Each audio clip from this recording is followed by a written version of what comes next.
Live from historic Lamert Park in Los Angeles, California. I'm Tavis Smiley, and I'm so glad to see you and me back in stride again.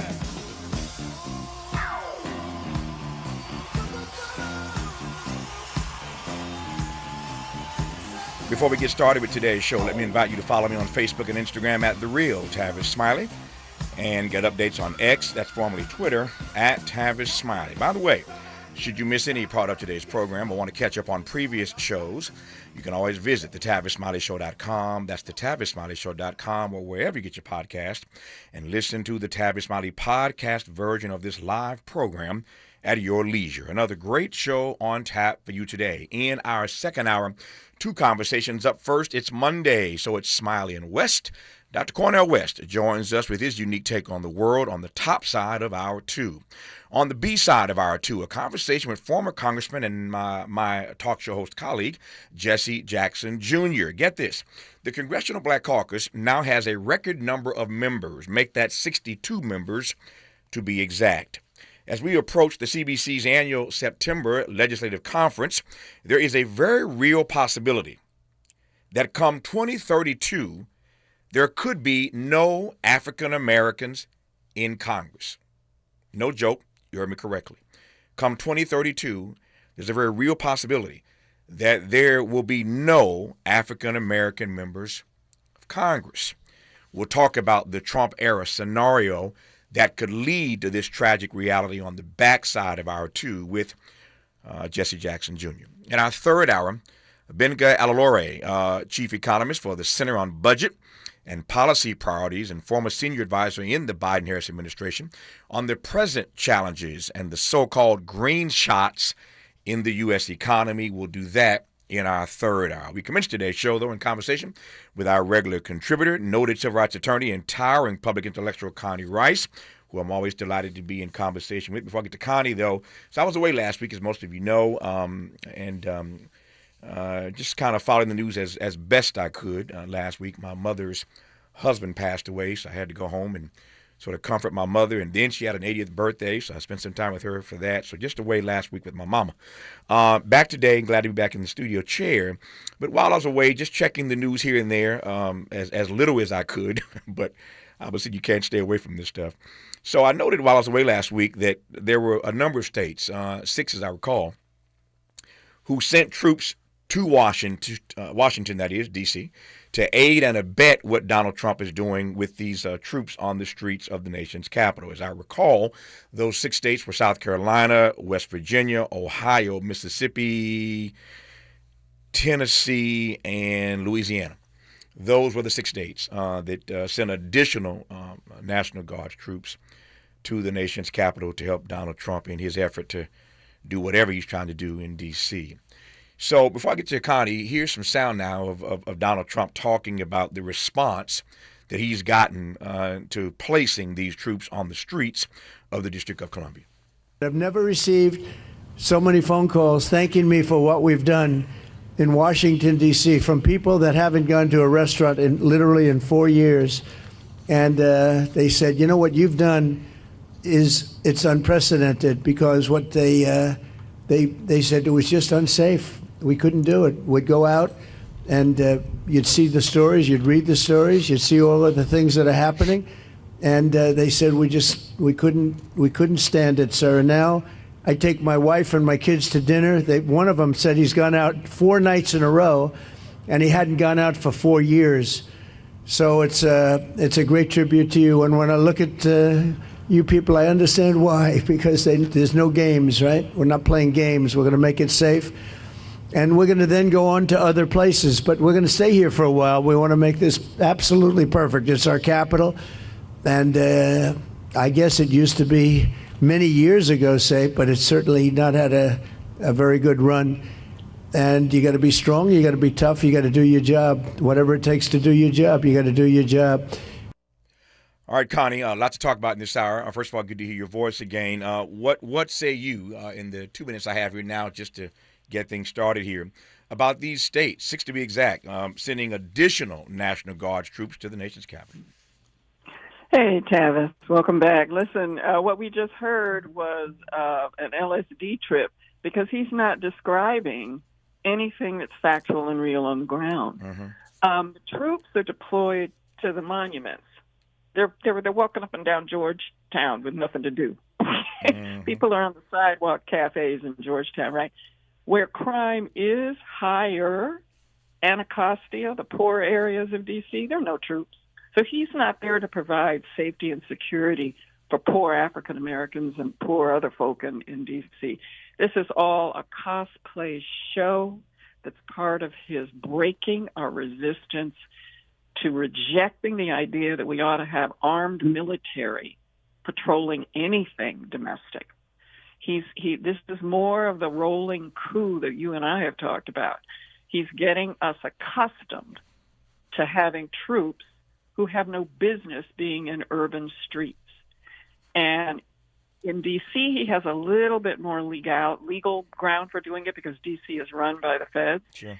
But if he's rolling into L.A., which he has, into Chicago, into blue state cities run by African-American mayors, but isn't doing anything in the red state cities that have, for example, Louisiana has 400% more violent crime than Chicago or L.A. So Memphis, Nashville, the southern state cities actually have higher crime, but he's not going to roll out troops there. So your question is a great question, because what we ought to be reacting to is this is cloaking device. It's a charade. It's subterfuge. Yeah. It's directing us to a reality that is in his brain, but is not reflected on the ground. Crime has gone down. Yeah. In Chicago, in L.A., in D.C., crime has gone down in the democratically run cities that he's targeting, gone up in the red state cities, and he's only going after cities that have black mayors. Yeah. Connie's right about that. I've said that any number of times, and this is not lost on this bright audience that he's going after cities that have African-American mayors. We'll get to that a little bit later, perhaps, in this conversation. Speaking of Chicago, when I was away last week in Indiana visiting my mom and family, I popped over to Chicago, just a few hours away from Indianapolis, went to Chicago, and while there, spent some time with Reverend Jesse Jackson Sr. He is in... This Parkinson's has taken its toll on his body, and I went to see him while I was in the Midwest. Spent some time with Reverend Jackson, and also while in Chicago, popped in to see Brandon Johnson, the mayor. Went in for a private meeting with him, spent about a half hour with the mayor talking about a number of things, including Donald Trump and this nonsense regarding these cities with black mayors. And now Donald Trump is going after Chicago. I'll play some sound of Donald Trump in a moment when we come forward about what he intends to do in Chicago. Just getting started for the hour with Connie Rice on Tavis Smiley. BET and PBS, the Tom Joyner Morning Show, and NPR, the cover of Jet and the cover of Time. #1 on the New York Times bestsellers list, 20 honorary doctorate degrees, a dozen NAACP Image Awards, a star on the Hollywood Walk of Fame, a Presidential Lifetime Achievement Award. From talk shows to talk radio, nobody's ever done it better. You like that? This is Tavis Smiley.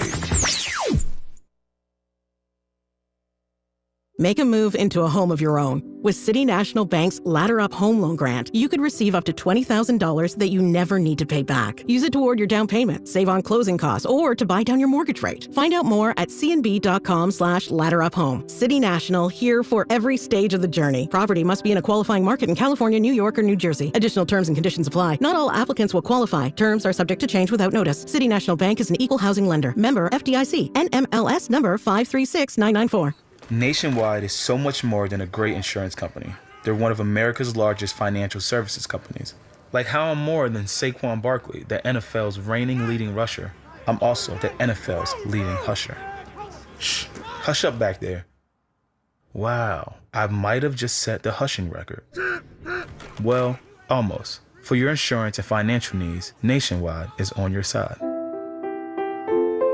Nationwide Investment Services Corporation, member FINRA, Columbus, Y'all Ohio. ready for Gillette's best shave? Try Gillette Labs with 5 ultra-thin blades, a built-in exfoliating bar, a precision trimmer on the back for sharp lineups. Gillette Labs delivers that smooth shave. Plus, and check this out, with one refill, you'll get up to 30 shaves. And on average, the blades last 50% longer than Gillette Fusion. Got something special coming up and you gotta look good? Check out Gillette Labs, the best a man could get. Gillette Labs also available in heated. Hear that? That's the sound of your life. Perfectly imperfect. Beating in rhythm to the world you've created. But every time you drive after drinking, the music gets drowned out. Your life sounds pretty great. Don't let a buzz ruin it. Buzz driving is drunk driving. Don't drive buzzed. A message from NHTSA and the Ad Council. Are you ready to be a part of the conversation that will help shape our nation's future? Get ready to join us for the Left Coast Forum, Saturday, October 25th at LA Trade Tech, where progressive voices will come together to tackle the issues that matter most to working families across Los Angeles and beyond. From economic justice to climate action, from healthcare to housing, we're bringing together the brightest minds and most passionate advocates for real solutions and real change. With workshops, 2 major keynote addresses, and a closing reception with great music and good food. It's the Left Coast Forum, where your voice matters and your ideas take action. Saturday, October 25th at LA Trade Tech. Brought to you by KBLA Talk 1580 and the LA Progressive. The future won't wait, and neither should you. Mark your calendar now to be there and be heard. Stay tuned to KBLA Talk 1580 for more details.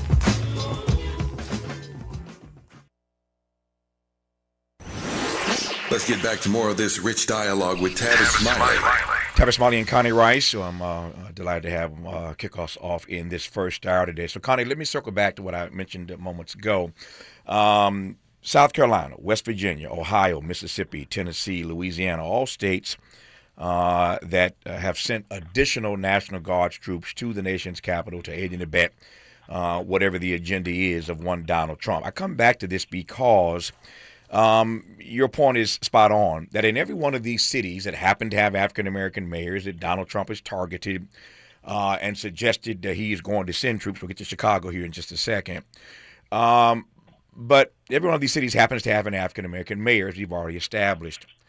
And yet, while crime has gone down in each and every one of these cities, in Baltimore, in Chicago, in Los Angeles, every one of these cities that Trump has targeted, crime has gone down significantly in many of these cities. I mentioned I was in Chicago, talked to Mayor Brandon, a few days ago.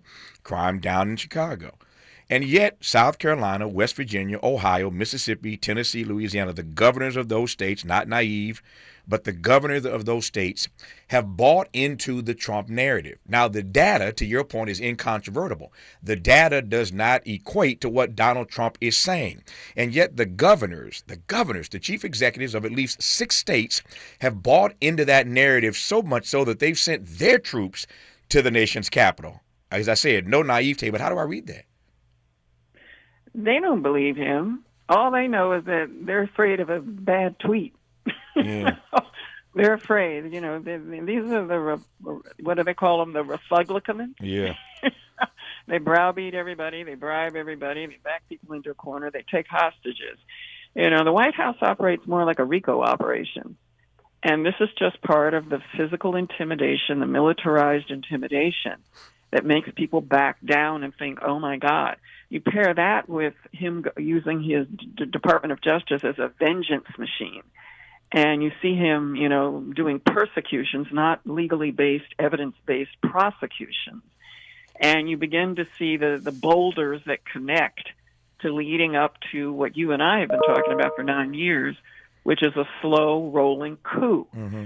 So, no, this isn't about facts. It's not about policy. It's not about crime data. He wants to shut the data down. He just issued an executive order for the National Health and Sciences Department not to collect any data that shows racial disparities. So he's even cutting out the ability to measure the inequity. Mm-hmm. He doesn't even want to measure racial discrimination or gender discrimination or homophobia or anything else. He's doing away with the stats. He doesn't want the labor stats because they make him look bad. So he's not just going after data and stuff to distort reality. He's sending in troops to get people blooded, used to, accepting, normalizing the presence of armed troops that respond only to him. And these governors, they're responding to the the Republicans who are threatening them. And so they all fall in line. This is very dangerous, Tavis. This is extraordinarily dangerous. We are now, I would say, halfway to the point of full fascism. And I don't want to blow it out, but just connect the boulders. Mm-hmm. You see, he has a paramilitarized goon squad. He's using ICE. They respond only to him. And he sends them places they're not legally allowed to go. Every single move he has used with them is unconstitutional. That's why the courts have all ruled against him. So I think we're seeing the issues that you're having as the topics are some of the dots and boulders that are connecting to show us the picture of how we are on a greased skid with a slow-rolling coup. Remember he told his voters this will be the last election you have to worry about? Sure. Maybe. So you mentioned the court stopping him. That is true to some extent. More to the point, I think you'd agree with this. It's been sort of political schizophrenia with these court rulings. One court gives him what he needs, another court halts him. Stops him for the time being. But every time, to my read so far, every time he has been in major trouble, SCOTUS, the Supreme Court, bails him out. So when you say that we're on a greased skid in the midst of a rolling coup, and SCOTUS continues to bail him out every time he's backed into a corner, that ain't a good look either, Connie. No, and SCOTUS is the grease maiden. Put the grease on the skids. Wow. Wow. SCOTUS, I'm sorry, this Supreme Court is in the bag. Yeah. It's in the bag for this MAGA jurisprudence. And what it means is the constitutional order that we fought for and that we fought under in court, it's gone. The constitutional order is done. What replaces it, we're in the middle of negotiating. Now, he has guns and he wants it to be negotiated one way. We better get our stuff together to be able to meet him on the battlefield to make sure it doesn't get shaped so that children are learning in school that slavery was a jobs training program. Mm-hmm. That's where we are. And, you and I talked a long time ago about what do you do to pierce this kind of farcical leadership. Mm-hmm. And that's just it. You've got to rip the mask off of it and show what a freak show and how unreasonable it is. Excuse me. You got to laugh at them. You got to make it risible. I told you I'd be bringing kaopectate to every debate. Say, I'm so sorry you have chronic diarrhea. It must be very embarrassing here. Yeah. I mean, you've got to come after them and puncture over and over and over again to show how absurd, how outlandish, how outrageous. Instead, we accept his frame of an absurd proposition. I'm sending troops into L.A. What are you talking about? You've got a way to challenge it legally, but in the culture, you've got to make him laughed at. That is the only thing that defeats morbid narcissists, is you make people laugh at them. So let me go to the culture then. If there are two things that I kept getting hit with last week while I was away, these are the following two things. In no particular order. One, everybody I know or everybody kept reaching out to me was finding some humor, to Connie's point, in Gavin Newsom's social media person just trolling the Trump people. I haven't had a chance to really check that out, but everybody I know is just digging whoever this young woman is that does his tweets, trolling Donald Trump. So they're making fun of him. Gavin Newsom is making fun of him, and Fox News, and people are being titillated and tickled by whatever is happening on Gavin Newsom's tweets, again, that I've not checked into, but I keep hearing about this, number one. So now that I'm back, maybe I'll take a look at it. But the second thing that people kept hitting me about last week while away was, speaking of Gavin Newsom, what he's doing, what Democrats have done here in California on this redistricting issue. I'm going to play a clip of Gavin Newsom here in just a second once we get it queued up. But we all know the story, so I want to just go straight to Connie and get her read on this about the way that Democrats in California, at the request of Gavin Newsom, have now decided that they are going to rid the state of a number of Republican seats and add Democratic seats to the California delegation in Congress to counter what Republicans have now done in Texas to strip away at least 5 Democratic seats in their state. So now we have this situation where let me just pivot for a second. You recall when the Obamas a while ago said, when they go low, we go high. That was Michelle back in the day. When they go low, I guess the Obamas changed their point of view because Michelle ain't showing up for nothing these days, number one. And number two, I saw her husband while I was away last week, Mr. Obama, say that he likes Gavin's proposal. So now we in the dirt now. We in the mud now. We're responding to what Texas did to strip away Democratic seats by stripping away Republican seats in California. And I am not suggesting that, this isn't the time to play hardball. I'm just suggesting that people are changing their point of view. I thought it was when they go low, we go high. Now it's when they go low, we go lower. Now, I could have an hours-long conversation with Connie about what that means for our democracy, that this is a freaking race to the bottom. We are now in a race to the bottom. This democracy is in trouble. And I hear you loud and clear. If they did it, we got to respond. I ain't mad at you, but I'm telling you at the same time, we are now in a race to the bottom. If this is what politics have come to, that state by state, we going to counter in California what they did in Texas. We're going to counter over here. If that's the game we're playing, I shudder to think about the future of this democracy. Put a pin in that for just a moment. But again, people are trying to figure out, and I've been explaining this to people about why Gavin's doing this, why the Democrats are doing this, folk who don't understand what this gerrymandered map looks like and why this stuff matters. Before I play the Gavin clip, Connie, broadly speaking, tell me what you make of this tete-a-tete and whether or not, like Obama, you down with Gavin too. Yeah, look. We could go high when there was a high road to go to, but they blew the high road up with the IEDs over the last 9 years. So there's no more high road. We're on a cliff. That's how high. We're on a cliff, and we're about to get pushed over the cliff. That's what's high here, okay? So if there is no high road, because the other side has changed the rules, changed the electorate, has changed the entire purpose of the politics from joint governance under a democracy to a thugocracy, where they're going to impose their version not just of law but of reality, and they're going to whitewash insurrections and free violent insurrectionists and import white South Africans, and they're just blowing everything up. So here's the deal.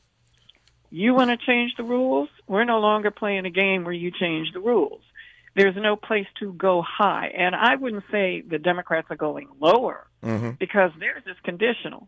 This initiative does not change in California, does not re-gerrymander unless Texas changes its 5 seats. And so it's conditional. Y'all pull the trigger, we're going to shoot back. And I'm afraid that for too long, Democrats have been trying to pretend that John McCain and Bob Dole are still alive. Yeah. There's no one to negotiate with. There's nobody reasonable anymore. They have joined a cult or they've joined a thugocracy, and the White House is now a RICO operation, shaking down nations all across the world for payouts. I mean, we either fight now or forever hold our peace under a dictatorship. So I fully support what Newsom is doing and the way he's doing it. If Texas stands down, the maps stay the same in California. And plus, there's a time limit on it, Tavis. This will only last until the next census, and then we go right back to the politically neutral map drawing by the Public Commission. Yeah. I've seen a couple of polls, but the poll that I saw most recently suggested that better than 60% of Californians approve of what Gavin Newsom and Democrats are doing in the state. Now, it all has to be voted on in a special election in November, and that troubles me as well. Don't get it twisted. I understand what Gavin's doing. I understand what Democrats are doing. I understand Connie's point. If they shoot, we got to shoot back. I get all of that. But I'm also troubled by the fact, I must admit, that it's going to cost us millions of dollars for this special election come November to approve in California what Gavin Newsom and Democrats want to do. So there are all kinds of tentacles that offshoot this thing that ought to be concerning for all of us. Here we are in a state right now that's short on cash, but we're going to find some more money for a special election, again, to help save this experiment in democracy. Again, I get it. But there are all kind of things to be concerned about and troubled by, and I'm just trying to bring some to the fore. So when we come forward, I'm going to play this sound of Gavin Newsom and what he has to say about this election rigging response act. We'll play that in case you haven't heard what he had to say about it. I haven't gotten to Chicago yet. As I mentioned a couple times, I was there last week and saw Mary Johnson and had some conversation with him about his concerns about the way the Trump administration is moving with regard to his city, having seen what they did in L.A. and now in D.C. So a great deal more to cover with Connie Rice when we come forward. And I haven't gotten to John Bolton yet. And what about John Bolton? So it's not just Democrats that Trump is going after. They raided the house of John Bolton. Lord have mercy. Anyway, just getting started. Well, I shouldn't say just getting started. We're halfway through the first hour. More to go with Connie Rice when we come forward on Tavis Smiley. What's your quarrel with the world? You're listening to Tavis Smiley. I'm Bree Wood with BIN News Now. The Chicago Teachers Union says the state owes CPS $1.6 billion. Governor Pritzker says Illinois can't fill this year's $734 million budget gap. Here's Black CTU President Stacey Davis Gates. All of the schools in the city of Chicago are owed $1.6 billion. That creates chaos every summer. The school board votes on the district's budget August 28th. Former Vice President Kamala Harris is launching a 15-city international tour for her memoir, 107 Days, detailing her 2024 presidential run. The book drops September 23rd, with the tour kicking off in New York City the next day and ending in Miami. And Pastor Jamal Bryant says Target CEO change won't stop his boycott, calling it smoke and mirrors. He's demanding the company honor promises to Black communities. Get BIN News Now on demand 24/7 on the iHeartRadio app. In Santa Clarita, there is still that crash on the 14 southbound after Newhall Avenue that's blocking the second lane from the left. Expect your drive to stack up from Sand Canyon Road. Long Beach, a multi-vehicle wreck has the carpool lane blocked off on the 91 eastbound at the 710. That's causing a bit of a slowdown from Alameda Street as the fire department is on the scene. And at Anaheim, 57 northbound at Ball Road, a stall is taking up the center lane. San Diego's events calendar is full of flavor. Dig into local wine and food festivals, treat the family to kid-inspired deals all October, and get a taste of glory at the Breeders' Cup World Championship. Plan your trip now at sandiego.org/awesome all year. Funded in part with City of San Diego Tourism Marketing District Assessment Funds. This is the KBLA Sports Minute with Ray Richardson.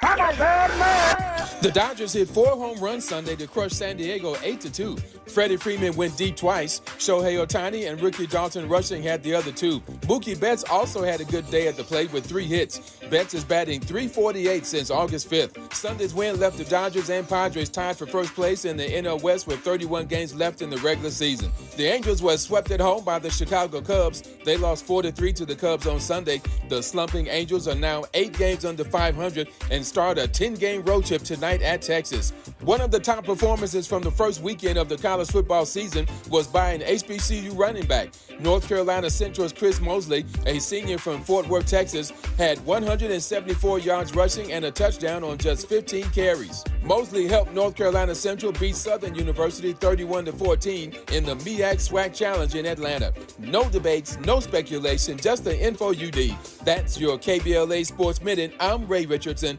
on KBLA Talk 1580. Yeah, y'all, come on. Come to At KBLA Talk 1580, we fight the power every day. Yeah, gotta give us what we want. Gotta give us what we need. Hey. I listen to KBLA and I love the commercials. I know what the commercials mean. I also, if I'm looking and trying to figure something out, I need something to talk to me that might hit me. And it happens on TV because, you know, every time they show a sporting event, they got the pharmaceutical companies back to back telling people how to fix the sickness on the same stuff that they sell them. So we get it. Yep, we get it too, Chuck D. And that's why at KBLA Talk 1580, we don't black down. Drop it! Our freedom of speech is freedom of death. We got to fight the powers that be. Fight the power! Fight the power! KBLA Talk 1580. We've got a lot to talk about.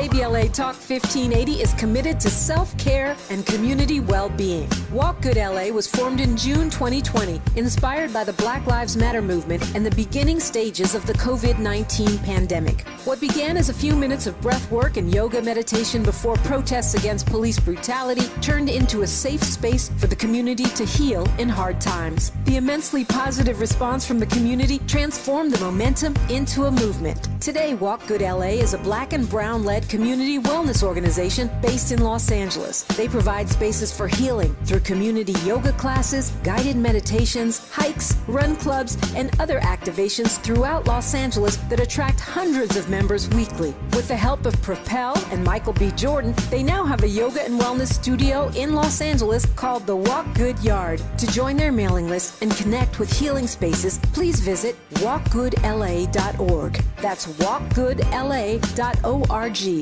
Or find them on Instagram at walkgoodla. This is a community call to action, a community call to healing from KBLA Talk 1580. Paid for by government.com. Did you know the United States Mint has issued a new Morgan silver dollar coin in proof condition for the first time? Not only that, they are also minted in 99.9% pure silver for the first time ever in history. Coin experts are calling this an amazing opportunity for anyone that knows the enduring popularity of Morgans. But you must hurry. Only 400,000 of these legal tender silver dollars were issued. These first ever Morgan silver dollars are brand new with stunning mirror-like finish, minted by the iconic San Francisco Mint. Call now and you're guaranteed a new first ever 99.9% pure silver proof Morgan dollar. To learn more, call 1-800-973-9717. If you order now, you will receive a free coin collector bonus pack, a $25 value, free with every order. Call 1-800-973-9717 now to secure your new Morgan silver dollars before they are gone. That's 1-800-973-9717.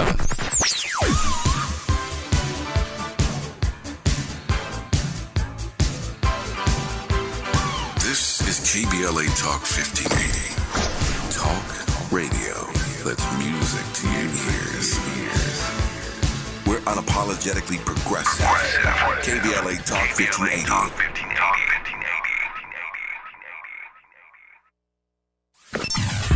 Sometimes he fails at fitting in, but we're okay with that. You're inside the Tavis Smiley Show. You are indeed. I'm glad to have you with us in this first hour. First day back after being out a week, just trying to get my bearings straight. And I'm depending on Connie Rice and Cornell West and Jesse Jackson Jr. in our next hour to help me get on the good foot. So, again, so much has happened over the last few days that I'm just, again, trying to get up to speed on. But I've been fascinated to watch this redistricting tete-a-tete between Texas and Greg Abbott and California and Gavin Newsom. And he has found his way, Gavin Newsom, that is, to the top of the social media ladder thanks to Camille Zapata, his digital director, who is trolling Donald Trump and Republicans in a pretty amazing way. During the break, I had one of my colleagues come show me some of her work, Ms. Zapata's work. So I see why everybody's excited about the way she's trolling. Gavin is trolling Donald Trump. If all it took was trolling, we'd be there. So it's going to take a whole lot more than trolling to save this democracy. Anyway, without any further delay, here is Gavin Newsom commenting, opining on what Connie and I were just discussing, this Election Rigging Response Act. We'll be the first state in U.S. history to, in the most democratic way, submit to the people of our state the ability to determine their own maps. That simply has not been done. But I want to first just briefly back up and pick up a little bit on what the Speaker and the Pro Tem said, and just remind everybody what they reminded you that need to be reminded, all of us again, of how we got here. We got here because the President of the United States is struggling. We got here because the President of the United States is one of the most unpopular presidents in U.S. history. We got here because he recognizes that he will lose the election. Congress will go back into the hands of the Democratic Party next November. We got here because of his failed policies. Those are being exposed hour by hour, reinforced today by Walmart announcing they'll be raising prices because of the tax increases, because of the tariffs. Reminded every day by a slowing economy. growing mistrust, distrust all across this nation. Across the board, he is failing. He recognized that, and that's why he made a phone call to Greg Abbott asking for 5 seats. Can't win by playing by traditional sets of rules. He plays by no rules. I remind you all the time, it's not the rule of law, it's the rule of Don. And we're standing up to that. We're responding to that. They fired the first shot, Texas. We wouldn't be here had Texas not done what they just did. Donald Trump didn't do what he just did. He went so far as to follow up and say that he didn't just want those 5 seats. He said he's, quote unquote, entitled to those 5 seats. Just pause and reflect on that. No, let's just pause and reflect on what Gavin Newsom just said. First of all, when it comes to Gavin Newsom, no surprise to this audience, I am ambivalent. Let me just be clear. I am ambivalent about Gavin Newsom. I'm ambivalent because in a moment like this, let's just put my cards on the table, and I'll let Connie respond. I'm ambivalent, Connie, about Gavin because, as the old adage says, a broken clock is right twice a day. And I don't like it when Gavin plays black people in California on reparations. He played the Legislative Black Caucus, and he played black people on reparations, and I'm still smarting at Gavin about that. I'm just going to be honest about it, number one. Number two, he's going in on the transgender thing because he knows that plays well across the country. I still don't see a red state that Gavin Newsom can compete in, frankly. But everybody knows he wants to run for president. And so one day he's selling out black people. One day he's cozying up to Republicans. One day he's selling out Democrats. He cares more about running for president than he does running the state. And then he shows up as the savior of the Democratic Party. I don't like it. I'm just telling you. He's schizophrenic. He's playing both sides.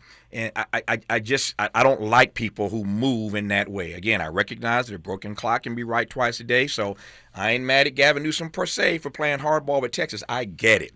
But I want to just be abundantly clear. I don't like the way Gavin Newsom does politics. Don't like it, number one. Number two, he's wrong when he says Donald Trump is struggling. Where did he get that narrative at? I mean, I understand how we got here, but Donald Trump ain't struggling, Gavin. Donald Trump is winning. He ain't struggling. He's winning. So I think he's wrong about that. But that said, the last thing that concerns you about this, Connie, and if they do it here, they can do it someplace else. What Gavin didn't tell you about how we got here is that voters in California voted years ago for this work of gerrymandering, of redistricting, to be done by a committee. And now the duly elected governor of the state, never mind the polls that say 60% of us support him, I get that as well, but he's basically doing an end run on what voters already said they wanted to happen when it comes to the way we govern vis-a-vis redistricting and gerrymandering. He's end running around what voters in California have already said. So tell me why that should not be read as anti-democratic. Oh, I think everything you said is right. Is he shady and shaky politically? Absolutely, and I'd probably agree with you on every single one of those points. He's also a hardcore politician who knows that anything you do for African Americans, be it reparations or anything else, anything you do for trans people is going to sink your chances because we've allowed the zeitgeist, the media, and the messaging nationally to scapegoat, right? Right. But I agree with everything you said, and he's absolutely wrong. Trump isn't losing; he's winning. He's got the Supreme Court. He's got he nullified and anesthetized Congress, and they're in a coma. And like the White Walkers in Game of Thrones, they're just following the leader. They're going to destroy everything. I look at them as White Walkers. Yeah. I'm showing my age. Yeah, I love Game of Thrones. No, I love it. But the other point I think you make is absolutely right. Is that he's counterpunching. Mm-hmm. Okay. Yeah. And I don't have to like the fact that he's counterpunching because I don't want to be in a boxing match. I'd rather be in a democracy frame, but that's not the frame we're in. So I like the fact that he's counterpunching, and he's one of the few Democrats outside of AOC and Bernie Sanders and the progressives and the younger folks who are trying to get a foothold in the power, the ossified, arthritically ridden Democratic national political machinery. But outside of those folks, the rest of the Dems have looked befuddled, and they've been twirling their pearls and talking about this is unprecedented for 9 years. Gavin Newsom is at least fighting back. He's punching back. And the thing I do like about it, Tavis, we were one of the first states, California is one of the first states to say, you know what, this gerrymandering stuff where the politicians pick their voters as opposed to voters picking their politicians and drawing districts that are competitive. We want a neutral commission of experts and so forth to draw our maps. I think that is pro-democracy. Mm-hmm. Gavin Newsom's taking a pause from that. He's interrupting it and saying they've weaponized gerrymandering to a point where we've got to fight back. So if they do it, we're going to do it. And you're absolutely right. It's a race to the bottom. Yeah. But it's a spike strip because it's temporary. I would be really concerned and oppose this if this were permanently changing the citizen commission process. Mm-hmm. Make sense? Yeah, I get it. It is temporary to your point, but it still stinks to high heaven. And I'm just of two minds on this. I understand the game that we're in. And when you can't change the game, you change the rules. And so I get all that. No naivete here. And yet somebody has got to remind us that this is, in fact, a race to the bottom. And if we're going to save our democracy, somebody's got to keep their eye on the ball in terms of how this ought to be done. Because if everybody throws the baby out, if Democrats and Republicans throw the baby out with the bathwater, then what are we left with? That's the larger concern. And again, that may not be the conversation for now, maybe the conversation for down the road, but I'm just pointing that out. So despite Gavin's trolling of Donald Trump, despite Gavin counterpunching Texas with his move here in California, listen to this. I'll let Connie opine on this part when we come forward. Despite all of that, they just released the numbers a couple of days ago while I was away. And the Republican Party, the RNC, now is sitting on $85 million. Care to guess what Democrats are sitting on? Anyone? Bueller? Anyone? Republicans are sitting on $85 million. And Democrats are sitting on 14. One more again, and we're going to let Connie talk about it when we come forward. For all this trolling that y'all are so excited about that Gavin's digital director is doing on Trump, and for Gavin's strategery, to quote George W. Bush, Republicans are sitting on $85 million headed toward the midterms. And Democrats, with Mr. Martin as the new chair, are sitting on 14. I digress for now. You're listening to Tavis Smiley. Interrogating and unpacking. That's what we do around here. You're listening to Tavis Smiley. During this time, it's important for everyone to know your rights. The 4th, 5th, and 6th Amendments in the U.S. Constitution protects every one of us, regardless of immigration status. The 4th Amendment requires a judicial warrant to search your home. The 5th protects your right to remain silent. And the 6th gives you the right to an attorney. Just remember, no warrant, no key, my privacy. You don't have to speak. No lawyer inside. Don't say a thing. Yeah, we all got rights. Hey, we all got rights. We asked seniors how to prevent Medicare scams. My best advice, if you get a phone call, do not talk to the person. These people are well trained. Don't talk to them. They don't know me. They're just trying to scam me. Don't be fooled. Hang up. Just hang up. Never give out your Medicare number. They're going to get your number to put in a false claim. If I get a call from someone, I don't pick up the phone. And should I pick up the phone and they ask for information, then I hang up. How do you detect Medicare fraud? Just like I check my credit card statements, I check my Medicare statements monthly. Scammers can get a hold of your number, order medical devices through your account, and you're not even going to know about it if you don't look at your statement. Check your statement every month. If you get your statement and you see something that you know you did not have done, you report it. Call your senior Medicare Patrol. To report Medicare fraud, call the Senior Medicare Patrol at 855-613-7080. KBLA Talk 1580. We've got a lot to talk about. KBLA Talk 1580, connecting you with services and solutions. The Autopsy Initiative provides a second autopsy free of charge for victims' families who have lost their loved ones due to a police-related death. The services offered through the initiative include the completion of a second autopsy, disclosure of preliminary findings, and a final autopsy report.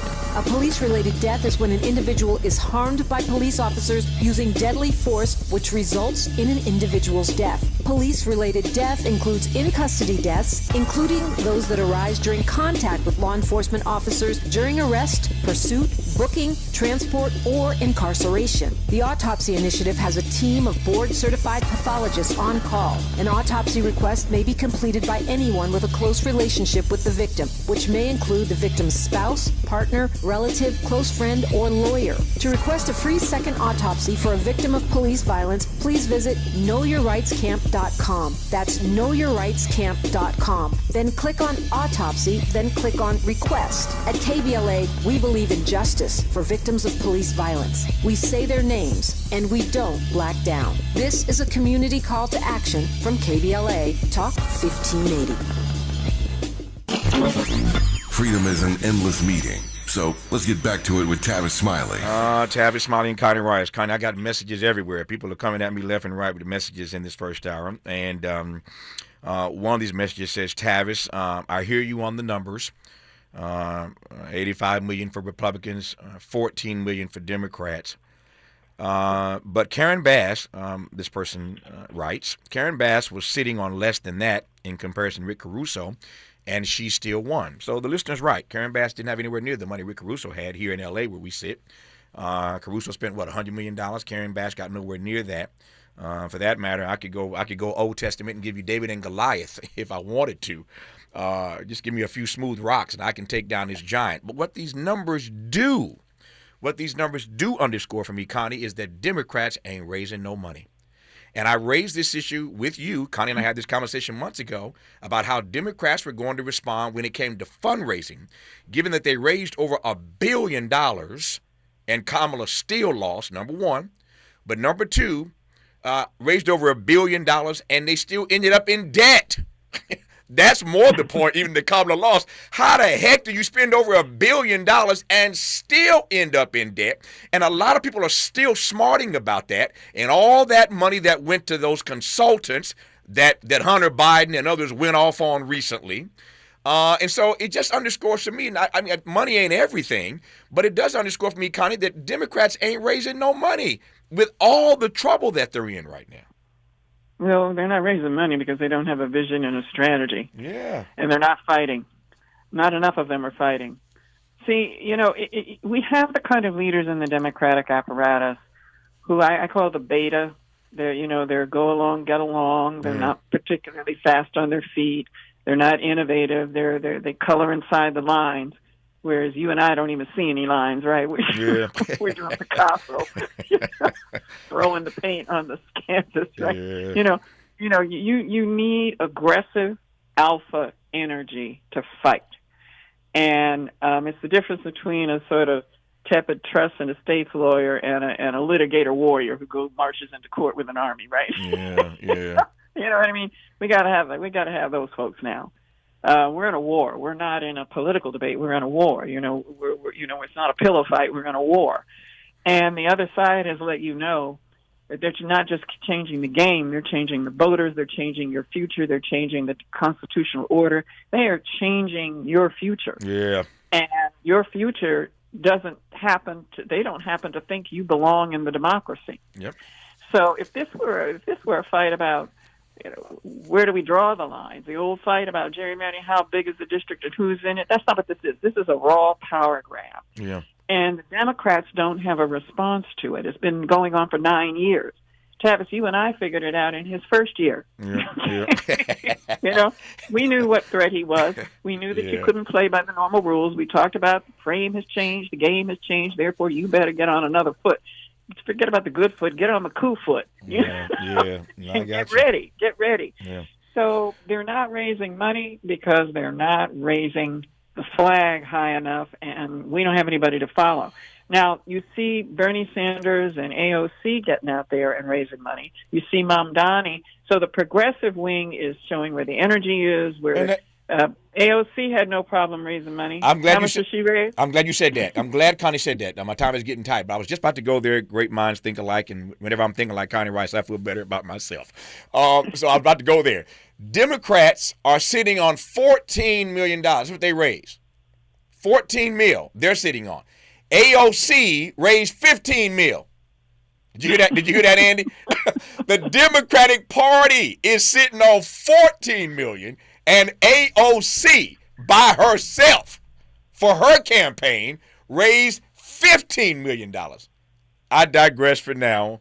I remain in moments with Connie Rice when we come forward. For all the freedom-loving folk, this is Tavis Smiley. I feel like freedom.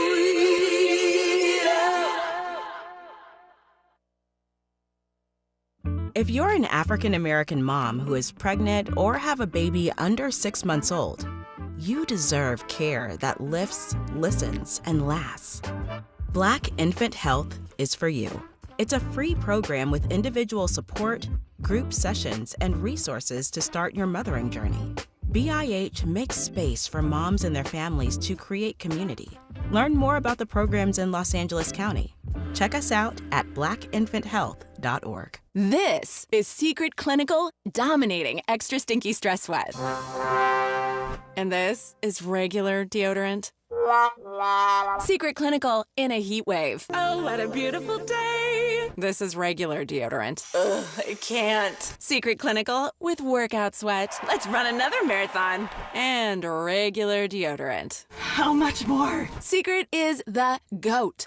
Because nothing fights sweat better. Stay fresher under pressure. KBLA Talk 1580. We've got a lot to talk about. KBLA Talk 1580, connecting you with services and solutions. LA County's new Justice Care and Opportunities Department, or JCOD, is here to support justice-involved individuals and their families. The JCOD Support Center is now taking calls at 1-833-LACJCOD. That's 1-833-522-5263. Available 7 days a week from 6 a.m. to 11 p.m., the Support Center is your one-stop shop for re-entry issues and court support. They offer court reminders, connections to local services, transportation assistance for housing, court appearances, and childcare. The JCOD hotline provides personalized help to connect you with services that you need. And don't forget to check out justiceconnect.org for more information. Remember, it's free and available every day at 1-833-522-5263. This is a community call to action from KBLA Talk 1580.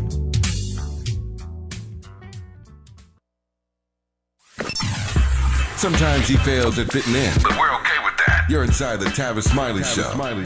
Connie Rice said a moment ago that they are attempting, Donald Trump and Republicans, the Republicans, as they call them, are attempting to change your future. Indeed, they are. I mentioned at the top of this hour that in our next hour, after we talk to Cornel West, Dr. West, at the top of the hour, we'll talk to Jesse Jackson Jr., former congressman, about a real possibility, a very real possibility, speaking of changing your future, that come 2032, there will be no African-American members of Congress. That was not a joke. Do not miss the scenario for how that could happen. When we unpack that with Jesse Jackson Jr. on the backside of hour 2, we'll start next hour in a moment with Cornel West, get his take on some of what Connie and I have discussed in this hour. Connie, I close on this note. You put your finger on it, as you always do. This is a power grab. But something concerns me about this particular moment, which is unlike anything I have ever seen, when we are now in a naked grab for power. About that, you say what?